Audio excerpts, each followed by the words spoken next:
Hello guys, welcome to my channel AFCI. दोस्तों मैं अर्जुन। दोस्तों आज की इस वीडियो में मैं आप लोगों को प्रिपरेशन से रिलेटेड कुछ टिप्स देने वाला हूं जो कि आप लोगों के काफ़ी काम की है और आप लोगों को काफ़ी हेल्प करेंगे अपनी प्रिपरेशन को एक नेक्स्ट लेवल पर ले जाने में। तो इस वीडियो को लास्ट तक देखना, काफ़ी काम की वीडियो है। जो लोग चैनल पर नए हैं सबसे पहले प्लीज़ चैनल को सब्सक्राइब कर लीजिए, नोटिफिकेशन बेल ऑन कर लें ताकि मैं जो वीडियो अपलोड करूँ उसका नोटिफिकेशन आपको मिलता रहे। स्टार्ट करते हैं वीडियो को। गाइस यहाँ पर जो सबसे ज्यादा लोगों को प्रॉब्लम है वो है जीके जीएस को लेकर। जबकि मैं हमेशा से आप लोगों से ये कहता हुआ आया हूँ कि मैथ और जो रीजनिंग है वो आपकी 60 नंबर की है और जीके जीएस का जो पोर्शन आएगा वो 40 का आएगा। तो कॉमन सी बात है, हमें मैथ रीजनिंग पर ज्यादा फोकस करना चाहिए। कुछ लोग हैं आप में से ऐसे जिनकी मैथ रीजनिंग स्ट्रॉन्ग है, कुछ ऐसे हैं जिनकी कमजोर है, लेकिन तब भी टेंशन सिर्फ जीके जीएस की ही लगी हुई है। तो पहले जीके जीएस की बात कर लेते हैं। देखो, अगर आपको हिस्ट्री प्रिपेयर करनी है तो हिस्ट्री प्रिपेयर करने के लिए आप लुसेंट की बुक ले लीजिए, काफी है आप लोगों के लिए एग्जाम के लिए। अगर आप लोगों को और भी प्रिपेयर करना है तो आप किसी भी ऑब्जेक्टिव बुक में जिसमें हिस्ट्री के क्वेश्चन ऑब्जेक्टिव हो वहां से आगे पढ़ सकते हो। इसके अलावा आपको कहीं से भी हिस्ट्री पढ़ने की जरूरत नहीं है। अगर आप और भी चाहते हो, अगर आपका मन नहीं मानता है तो आप जो प्रैक्टिस सेट लगाते हो उसमें जो हिस्ट्री के क्वेश्चन आते हैं उन्हें नोट करते जाओ, उन्हीं को याद करते जाओ। इस तरह की हिस्ट्री प्रिपेयर हो जाएगी। अब बात करते हैं जियोग्राफी। जो लोग जियोग्राफी प्रिपेयर कर रहे हैं वो कैसे कर सकते हैं।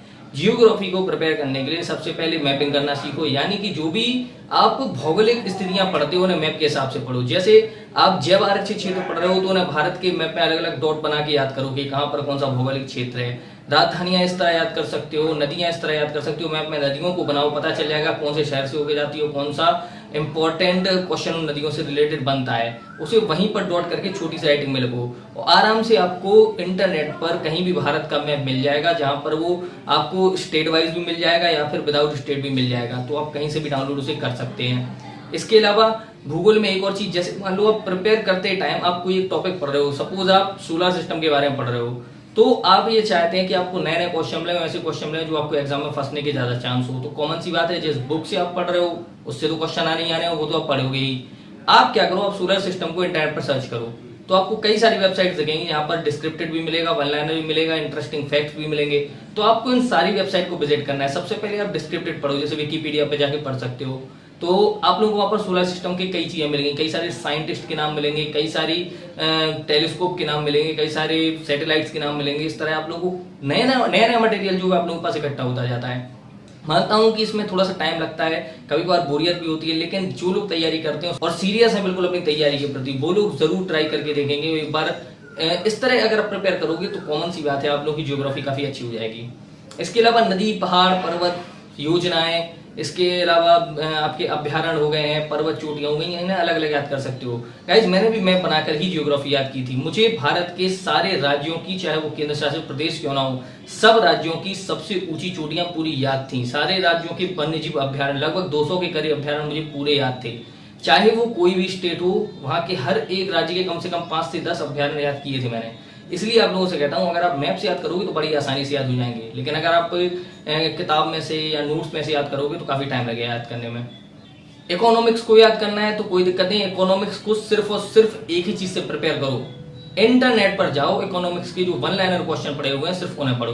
खासतौर पर बैंकिंग से रिलेटेड क्वेश्चन पढ़ो, जैसे बैंकिंग एप्स हो गई है, बैंकिंग ऑर्गेनाइजेशन हो जाती है, संस्थाएं हो जाती है जिनकी स्थापना होती है, कोई नई योजना बैंक स्टार्ट करते हैं, इन्हें याद करो।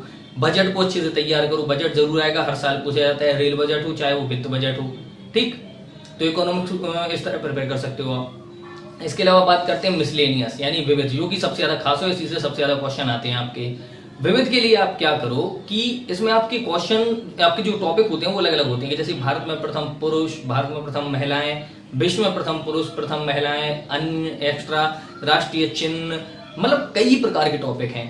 तो यहाँ पर एक हिंट देता हूँ, जैसे आपके लुसेंट में आप चेक करना, विविध में एक टॉपिक है कि विश्व के प्रमुख स्मारक स्थल, जैसे कि उसमें दिया रहता है कि बकिंगहम पैलेस कहाँ पर है, इसके अलावा वेटिकन सिटी कहाँ पर है, इसके अलावा लीनिंग टावर ऑफ पीसा और एथेंस कहाँ पर है, ताजमहल कहाँ पर है, ऐसे उसमें कई सारे स्थान दिए होते हैं। तो आपकी बुक में मुश्किल से 10 या 15 ही दिए होंगे। तो आपको सबसे पहले क्या करना चाहिए, आपको क्या सिर्फ बुक से ही पढ़ना है, आपको यही चीज जो टॉपिक है वो इंटरनेट पर सर्च करना है, वहां पर जाके आप लोगों को कई सारे पॉइंट उठा के वहां पर रखने हैं, ठीक। तब जाके आप लोगों की जो तैयारी है वो कहीं गुना अच्छी होगी। जैसे अभी मैंने दिया था आप लोगों को क्वेश्चन वीडियो में कि क्राइस्ट रेडिमर का स्टैचू कहाँ पर है। तो क्राइस्ट रेडिमर जो है काफी चर्चित स्थल है जो कि रियो डी जेनेरो में है। तो कॉमन सी बात है, ये आपको बुक में नहीं दिया था लूसेंट में, लेकिन फिर भी अगर एग्जाम में आपको ऐसा क्वेश्चन आ जाए तो क्या करेंगे। इसके लिए सबसे बढ़िया, अगर आप विविध तैयार कर रहे हो, आप स्टैटिक जी के प्रिपेयर कर रहे हो, तो हमेशा याद रखो उसे अपडेटेड करके तैयार रखो। आप जो भी टॉपिक पढ़ रहे हो उसे इंटरनेट पर तब तक सर्च करो तब तक आप अंदर से सेटिस्फाई ना हो जाओ कि हाँ यार मैंने लगभग सारे के सारे पॉइंट पढ़ लिए हैं। ठीक, आजकल कई सारे नए रिकॉर्ड बनते हैं। जैसे कोई महिला है, वो किसी अनुसंधान कार्य में कुछ अच्छा कार्य करती है तो भाई उसका क्वेश्चन बन जाता है। कोई छोटा सा बच्चा है, लड़का या लड़की है, अगर वो किसी क्षेत्र में कुछ अच्छा कार्य करता है तो वो भी क्वेश्चन बन जाता है। ठीक, जैसे बात करें मलाला यूसुफजई की, कम उम्र है लेकिन फिर भी मलाला यूसुफजई से रिलेटेड कितने सारे क्वेश्चन हैं। ठीक, ऐसे ही एवरेस्ट पर आए दिन कम उम्र के लोग चढ़ते रहते हैं, कई जैसे अर्जुन वाजपेयी है, राघव जुनेजा है, इस तरह के कई सारे क्वेश्चन हैं जो आप लोगों को एग्जाम में हमेशा पूछे जाते हैं। लेकिन हम क्या करते हैं, हम इन्हें इग्नोर कर देते हैं। हम सोचते हैं कि इनसे रिलेटेड तो आएगा ही नहीं, लेकिन हकीकत यह है कि आपको किसी भी कोई से भी क्षेत्र से क्वेश्चन आ सकता है। तो आपको एक चीज याद रखनी है, एनटीपीसी का आपका जो सिलेबस है वो आपको एक चीज उसमें याद रखनी है कि सबसे पहले जो टॉपिक में आप बताया गया है उसमें आपको सिलेबस में उन टॉपिक को प्रिपेयर करना है। दूसरी चीज, उन सारे टॉपिक को आपको अपडेट करके पढ़ना है। ठीक, तीसरी चीज, सारे टॉपिक को आपको बुक से पढ़ना है और साथ ही साथ इंटरनेट से ही प्रिपेयर करना है। तीसरी चीज, जितना हो सके उतने क्विज खेलो, जितने क्विज खेलोगे आप लोगों का दिमाग तेज होगा, उतनी स्पीड बढ़ेगी आप लोगों की। और पांचवी और सबसे इंपॉर्टेंट चीज, हर क्वेश्चन की बाल की खाल खींचना स्टार्ट कर दो। अगर आप चाहते हो कि आपकी प्रिपरेशन इतनी अच्छी हो कि अच्छे से अच्छे प्रिपेयर्ड स्टूडेंट को भी आप पीछे छोड़ दो, तो कॉमन सी बात है आपको अपनी तैयारी उससे ज्यादा अच्छी करनी होगी। इसके लिए सबसे बढ़िया तरीका यही है कि आप हर क्वेश्चन को तोड़ना मरोड़ना बिल्कुल सीखो। देखो, अगर बात करें हम गांधी जी के बारे में, तो गांधी जी के बारे में नॉर्मल जो चीजें हर किसी को मालूम है, एक नॉर्मल स्टूडेंट को पता है, एवरेज को पता है, और भाई जिसकी तैयारी अच्छी है उसे तो पता ही है। लेकिन गांधी जी के बारे में ऐसे फैक्ट पढ़ो ना कि जो किसी ने सुने ना हो, ताकि अगर कभी भी आपको ऐसा क्वेश्चन आ जाए तो आप लोगों को वो क्वेश्चन छूटे ना एग्जाम में। मुझे 2012 ग्रुप डी में गांधी जी से रिलेटेड एक क्वेश्चन आया था कि वह कौन सी स्त्री थी जो गांधी जी के साथ हर वक्त रहती थी, उनकी शिष्या थी।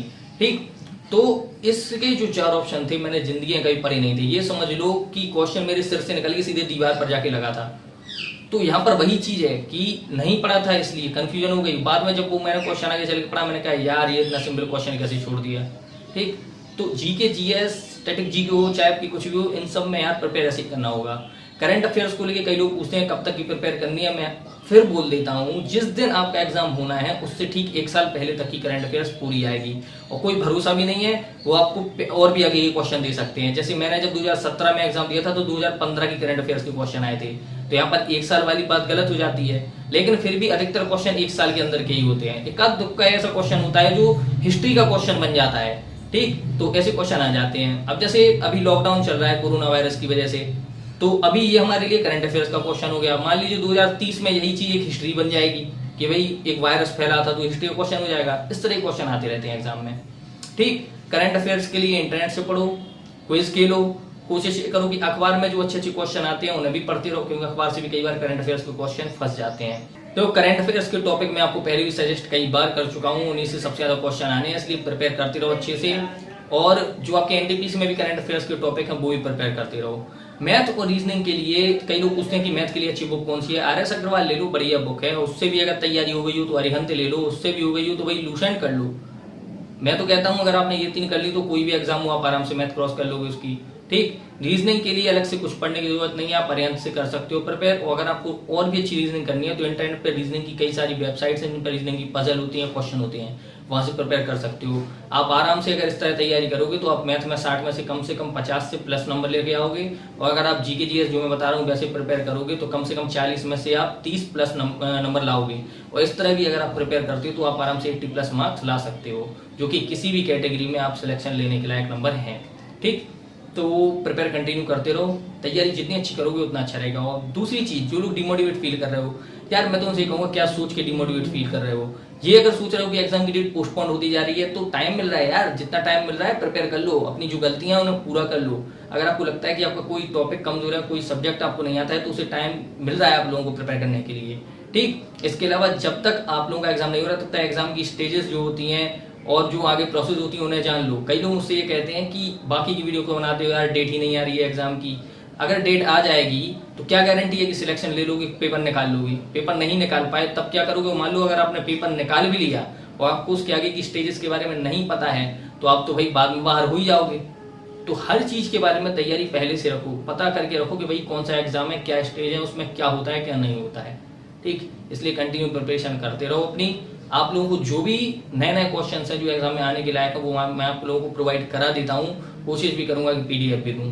और रही बात एग्जाम की डेट के बारे में, तो एग्जाम की डेट को लेकर ज्यादा टेंशन मत लो, एग्जाम आपका होगा, टाइम लगेगा लेकिन होगा जरूर। सो इस वीडियो में इतना ही। अगर कुछ भी अच्छा लगा हो तो प्लीज वीडियो को लाइक जरूर करना, चैनल को सब्सक्राइब करना और शेयर करना अपने दोस्तों के साथ इस वीडियो को। मिलते हैं अगली वीडियो में।